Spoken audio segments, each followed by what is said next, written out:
पानी और पुल। गाड़ी ने लाहौर स्टेशन छोड़ा तो एक बारगी मेरा मन कांप उठा। अब हम लोग उस ओर जा रहे थे जहां 14 साल पहले ऐसी आग लगी थी जिसमें लाखों लोग जल गए थे और लाखों पर जलने के निशान अब तक बने हुए हैं। मुझे लगा हमारी गाड़ी किसी गहरी लंबी अंधकारमय गुफा में से जा रही है और हम अपना सब कुछ इस अंधकार को सौंप दे रहे हैं। हम सब लगभग 300 यात्री थे। स्त्रियों और बच्चों की संख्या भी हमें काफी थी। लाहौर में हमने सभी गुरुद्वारों के दर्शन किए। वहां हमें जैसा स्वागत मिला उससे आगे अब पंजे साहब की यात्रा में किसी प्रकार का अनिष्ट घट सकता है ऐसी संभावना तो नहीं थी, परंतु मनुष्य के अंदर का पशु कब जाग उठे कौन जानता है।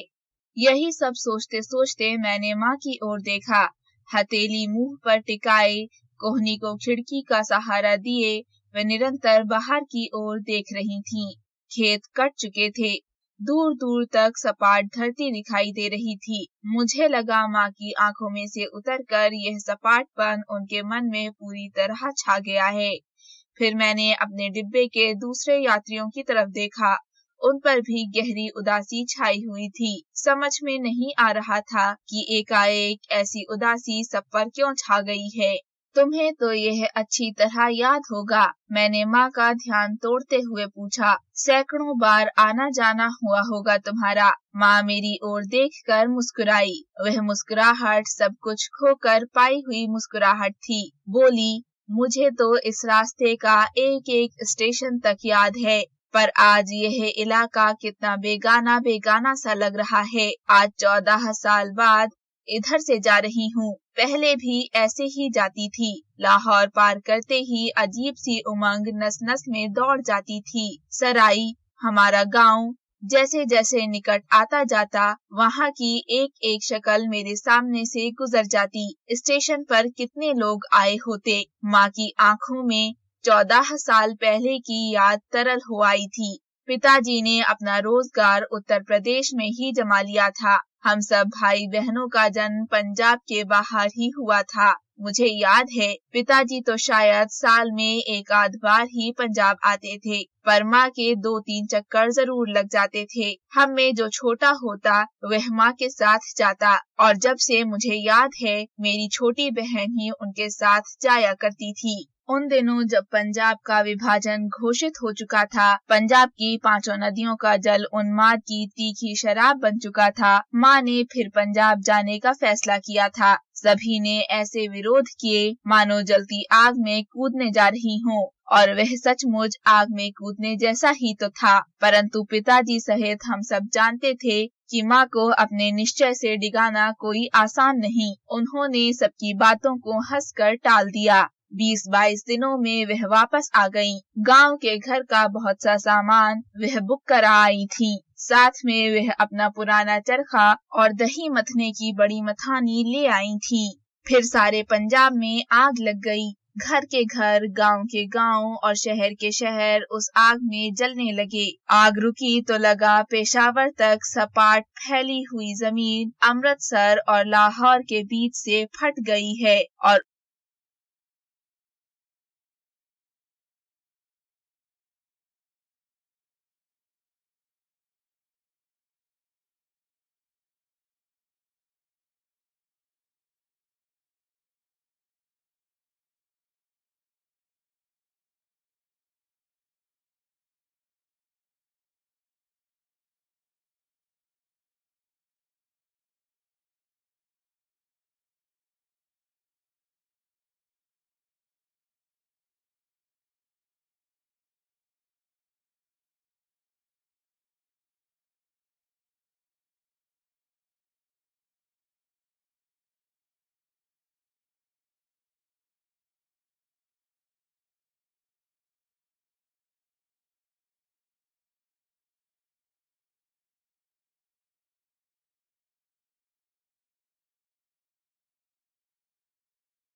प्लेटफॉर्म पर खड़ी कितनी आवाजें कह रही थीं, वापस आ जाओ, वापस आ जाओ, वापस आ जाओ। मैंने सुना मेरे पीछे खड़े मामा जी कुढ़ते कह रहे थे, बदमाश कहीं के, पहले तो मार मार के यहाँ से निकाल दिया, अब कहते हैं वापस आ जाओ।